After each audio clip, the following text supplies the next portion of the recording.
Tantor Audio, a division of Recorded Books, presents The House of Hidden Mothers by Meera Syal. Narrated by Meera Syal. Each of us holds in her lap a phantom, a ghost baby. What confronts us now the excitement's over is our own failure. Mother, I think, wherever you may be, can you hear me? You wanted a women's culture. Well, now there is one. It isn't what you meant, but it exists. Be thankful for small mercies. The Handmaid's Tale by Margaret Atwood. Chapter 1. Religion is for those who believe in hell. Spirituality is for those who've already been there. Shyama had to squint slightly to read the laminated sticker on the side of the receptionist's computer. It must be the light, she consoled herself.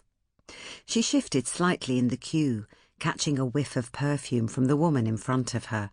Something woody and expensive, blended with a scent she recognized intimately. A musky aroma with a bitter undertone, the familiar smell of desperation.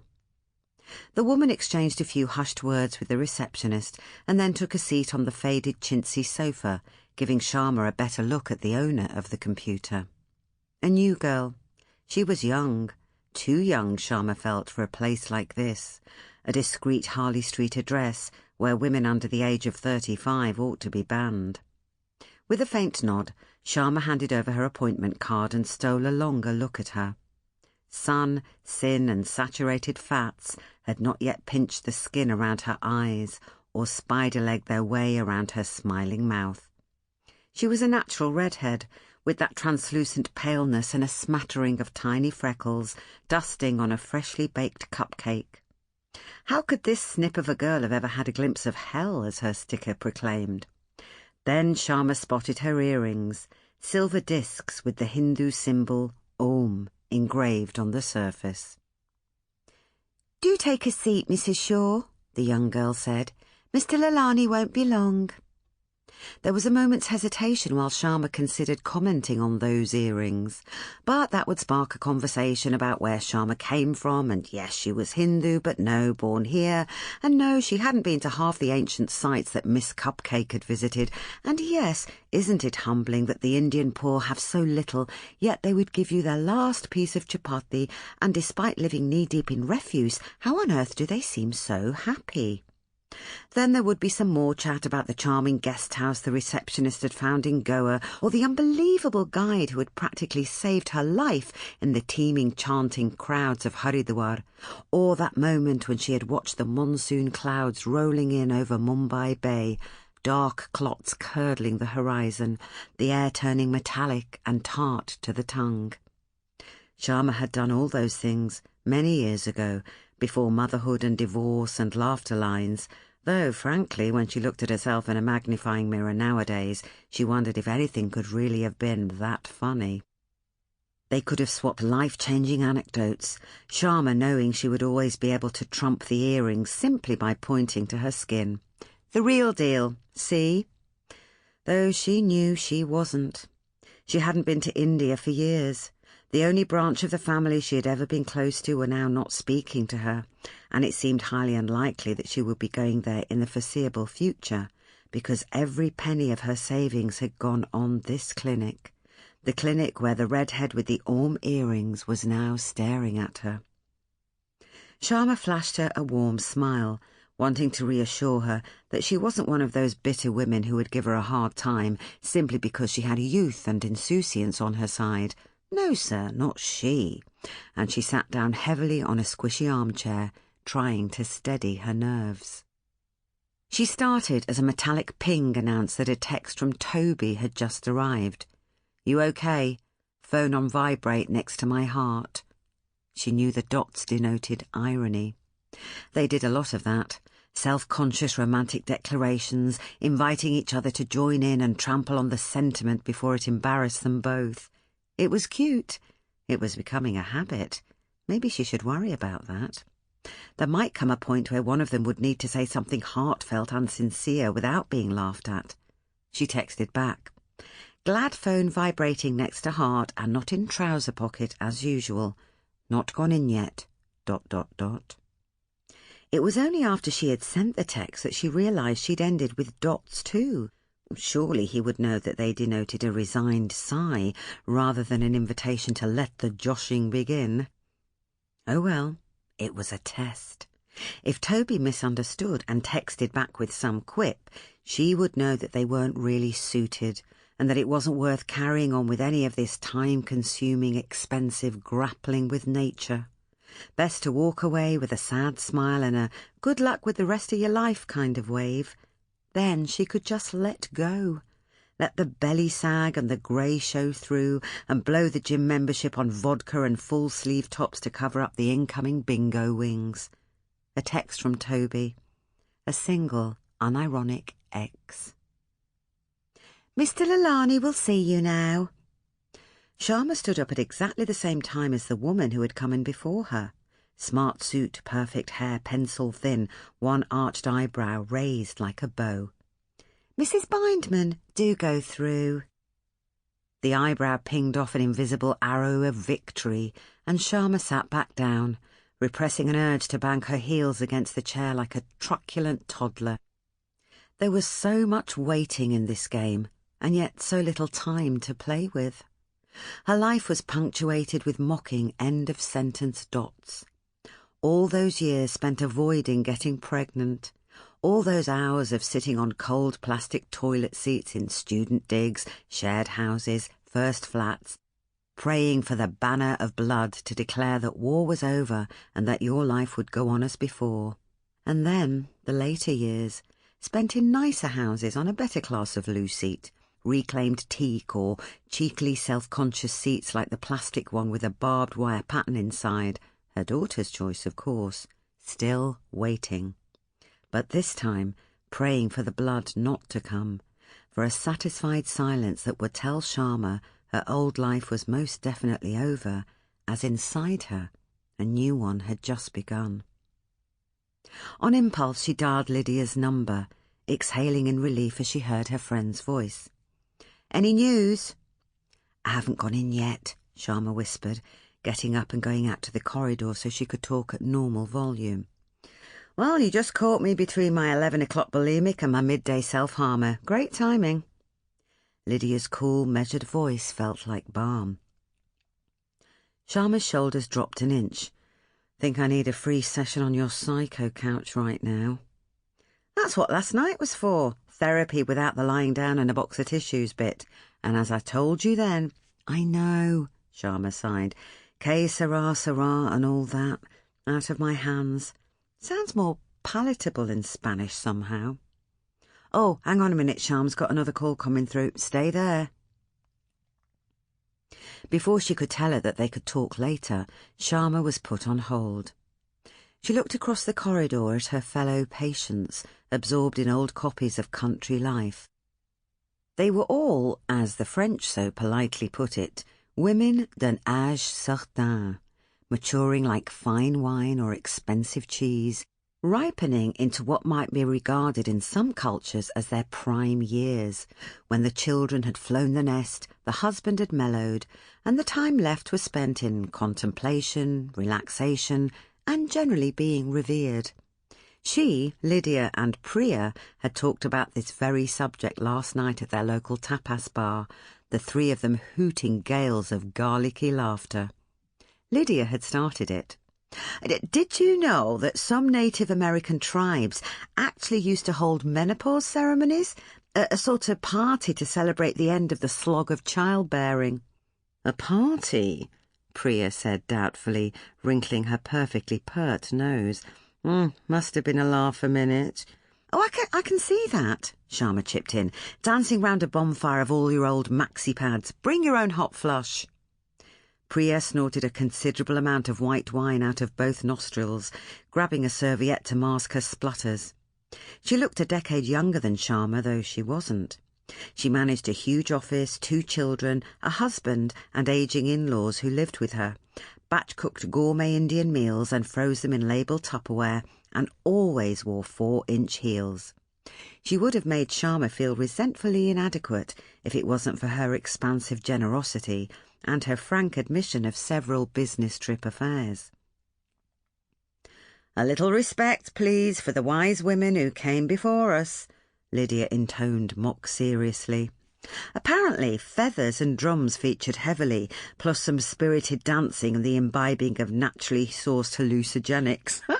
The point was, they didn't see the menopause as this terrible curse. They welcomed it, celebrated it, because it meant you were passing into your next and maybe most important phase of life, the powerful matriarchal elder, the badly behaved granny. Take your pick. "Dress it up how you want, honey." Priya was filling her glass again. "No amount of druggy dancing is going to make me feel any better about intimate dryness." They saw it as a beginning, not an end. Imagine a whole tribe of cackling, don't-give-a-toss hags proudly sailing their bodies into old age. Right, who's up for it?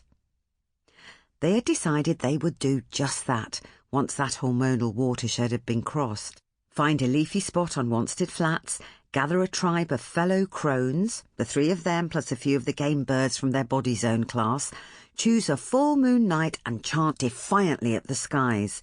What do we want? Respect, adoration, our right to exist as non-fertile yet useful, attractive women. When do we want it? As soon as someone notices us. Thanks awfully. Sorry to bother you. Or something a little more snappy. But it wouldn't be like that, Shyama realised now, the phone still to her ear, humming with electronic silence. It would rain. Someone would tread in dog poo. They would have to fight for a spot amongst the cottagers and illicit couplings, and after 2 minutes of embarrassed mumbling, Lydia would suggest they repair to a nearby wine bar where they would crack self-deprecating jokes about their changing bodies over a shared bag of low-fat crisps. Besides, nowadays no one had to have a real menopause. You could just ignore it. Take the drugs which keep a woman's body in a permanent state of faux fertility and parade around in hot chicks' clothing long after the eggs had left the building. A whole phase of life, wiped away, glossed over, hushed up, for as long as you could get away with it. And given how society treated older women, why the hell not? "Shams, still there?" "Lyd, I think I'm next." Shyama stood aside as Mrs. Bindman exited the consulting room. Shyama noticed that her skirt was slightly askew, a childlike muss of hair at the back of her head, confirming a session on Mr. Lalani's examination couch. Oh, but the smile she carried, softening every angle and crisp crease of her. It must have been a good news day. "Got clients up until 5, then I'm all yours," Lydia got in quickly. Shyama muttered a brief goodbye and returned to the desk, where she waited until the receptionist looked up brightly. "Do go in, Mrs. Shaw, and so sorry for the wait." And then, more softly, "It was a bit of an emergency appointment. Thank you for being so patient." Shyama forgave most things when accompanied by impeccable manners. She hesitated, then said, "I always thought hell would turn out to be some kind of waiting room. Sort of weird that that's in here." The receptionist looked confused. "Your sticker?" "Oh, that!" The receptionist laughed, and it really did sound as if Tinker Bell had fallen down a small flight of steps. "That's not mine. I'm just filling in for Joyce. She's off sick." Shyama had never known Joyce's name, but remembered the middle-aged, comfy woman who usually greeted her with a doleful smile. "Oh, I just thought... Your earrings?" "Oh, these?" The receptionist briefly touched one of the engraved silver discs. "My boyfriend got them in Camden. Pretty pattern, isn't it?" Anyway, sorry to hear Joyce is off. I'll discuss my spooky sticker theory with her when she's back." The receptionist hesitated, then lowered her voice. "I don't think she'll be coming back. Poor Joyce. Who'd have thought it?" Shyama battled with an image of matronly, sad-eyed Joyce standing on a pile of self-help books whilst looping a dressing-gown cord around her neck, all the way down the corridor and into the hushed beige of Mr. Lalani's private consulting room. "I wish I could give you more encouraging news, but I want to be completely honest with you, Mrs. Shaw." Mr. Lalani held her gaze. He really was absurdly good-looking, with his mane of salt and pepper hair and limpid brown eyes. Omar Sharif in Dr. Zhivago, but with better teeth. No, I mean, yes, I appreciate that. She always put on nice underwear for her visits here, pathetic as that was. Like the old joke about the busy mum who gives herself a quick wipe with a flannel before her gynae appointment. Once she's on the couch, her doctor clears his throat. Why are they usually men? And tells her, "Oh, you really didn't need to go to so much effort." She has used the very flannel her 4-year-old employed to wash her doll that morning with glitter soap. It was amusing the first time Shyama heard it. She had heard it several times now, attributed to different people, some of them famous. One of the urban myths that she and her fellow travellers shared in their many waiting rooms. Except she wasn't one of them anymore. "Mrs. Shaw, can I get you some more water, perhaps?" "No, really, I'm fine. I'm just surprised because, well, I've managed one before, haven't I? A child, I mean." "Yes, of course, and I hope that's some comfort, though I know this isn't what you wanted to hear. But you had your daughter 19 years ago. Your body was very different then.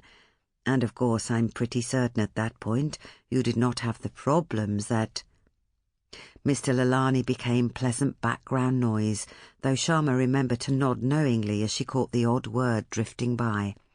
Laparoscopy, endometriosis, ICSI, IUI, IVF, soothing as a mantra in their familiarity. She had a strange and not unpleasant sensation of floating above her body, looking down at the smartish, attractive-ish woman in her casual yet edgy outfit, looking rather good for 48 because of her Asian genes, you know, black don't crack, brown don't frown, and feeling surprisingly calm. Ridiculous to expect there wouldn't be some issues at her age. Women half her age had issues.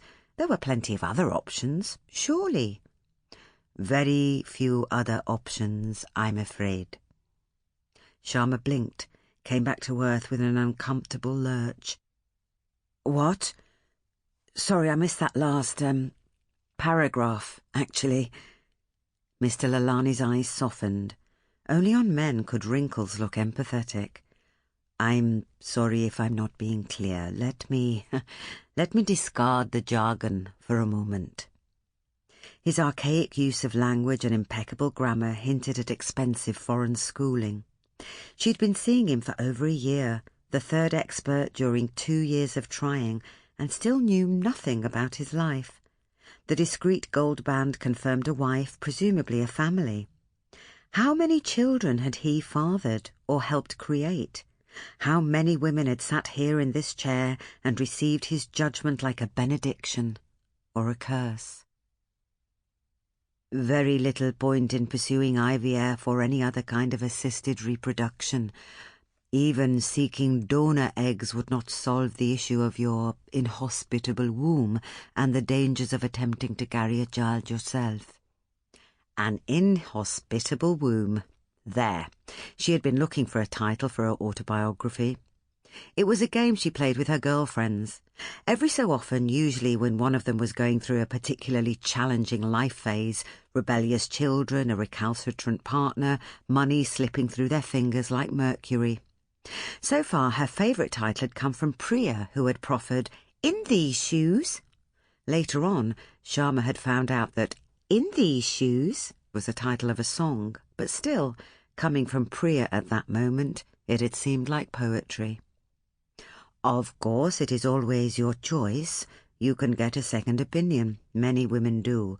But the medical facts remain as they are. I am sorry. "So, it's me then," Shyama exhaled. "I mean, I know Toby has passed all his tests with flying colours. Well, he would, wouldn't he? 34-year-old men, that's their prime, isn't it?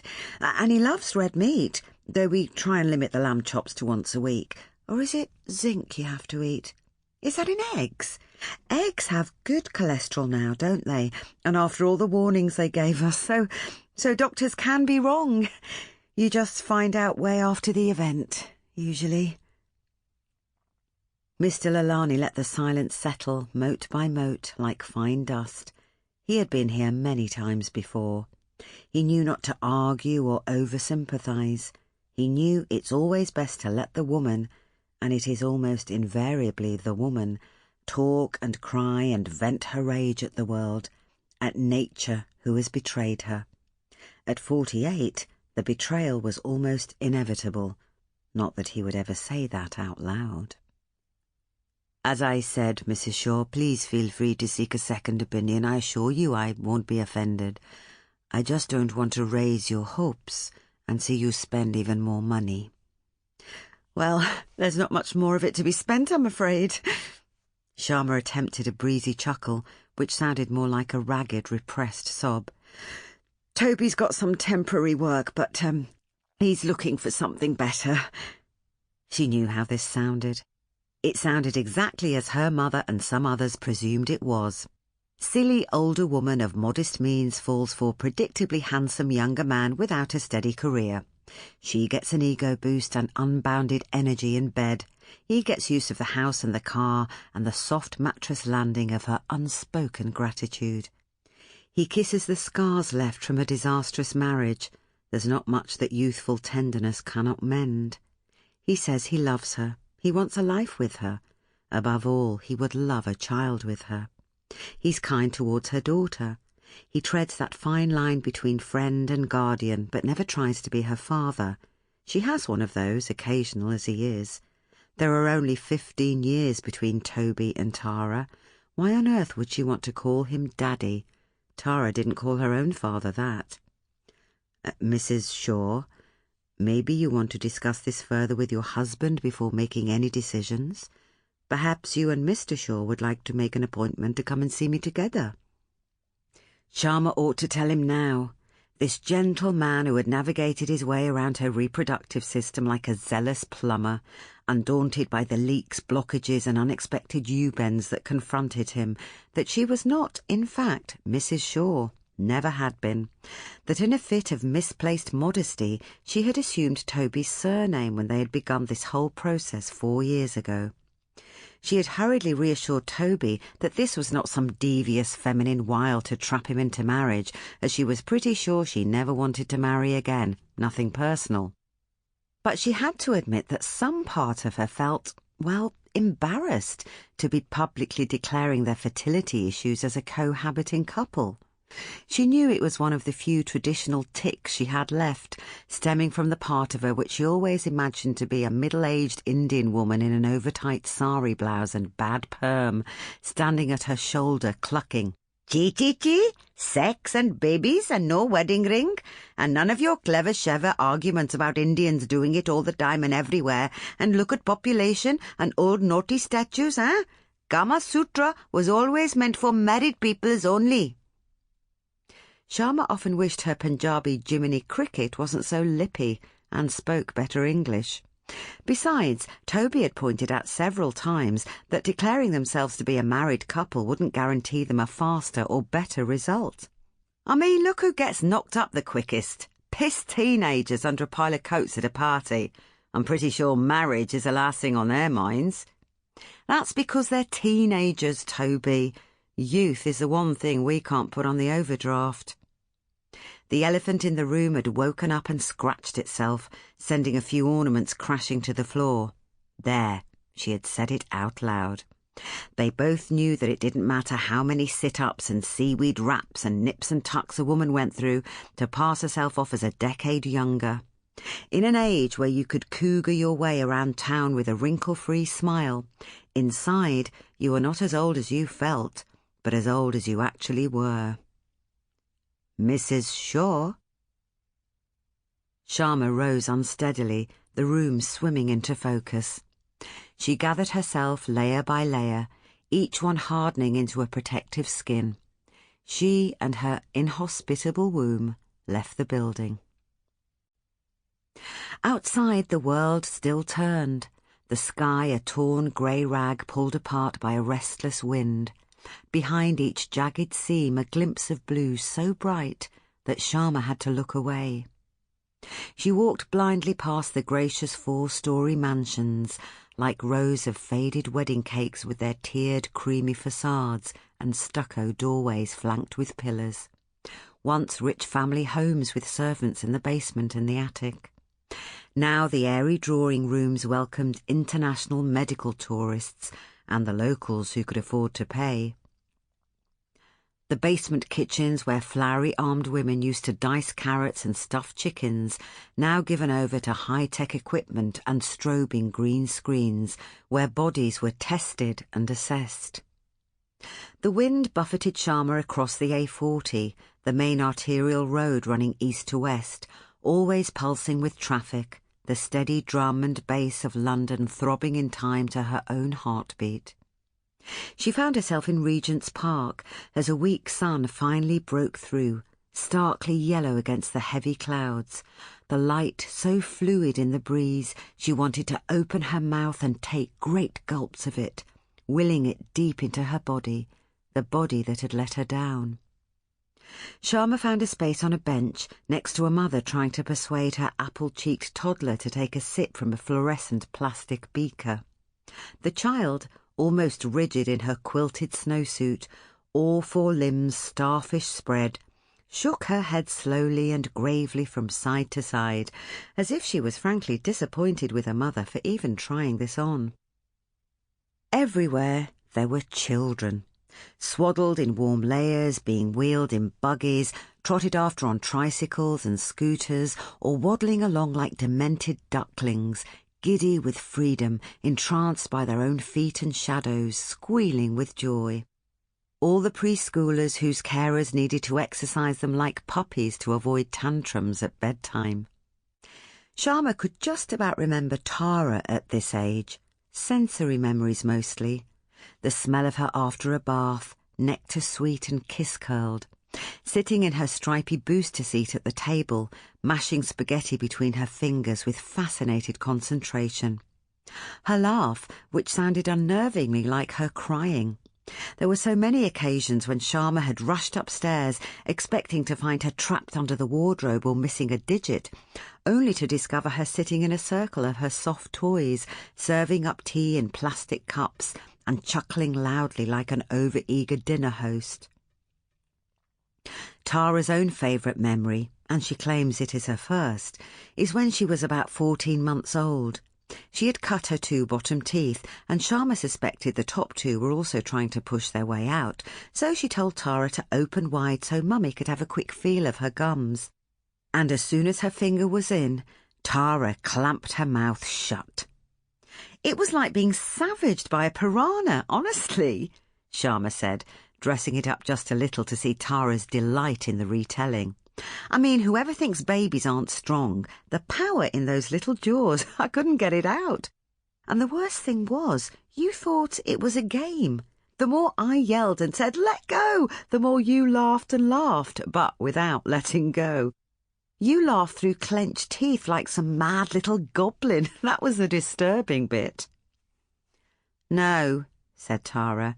"I knew it wasn't a game. I remember thinking, that's hurting, Mummy, but I can't stop. It's too much fun. That's the really disturbing bit, wouldn't you say?" Tara then tossed her hair, or rather her hair, plus the extensions she'd insisted on adding on to the defiant bird's nest perched on her head. Shyama had made the mistake of once telling Tara her theory that an Indian woman's virtue was measured by her hair.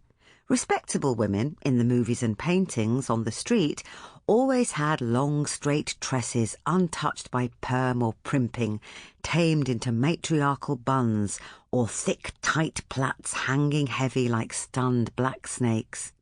Only wild jungly women, or women in mourning, uncoiled the serpents and set them free. The shorter and wilder the haircut, the looser the morals. Wasn't that the inference? It was only a theory, but within days Tara's hair seemed to have grown up and out by several inches. Shyama's, meanwhile, was getting longer, as if she was trying to blow-dry her way back into respectability. Well, too late for that now. Divorced, toy boy in tow, and stranger for a daughter. Who'd have seen that coming? Sample complete. Ready to continue?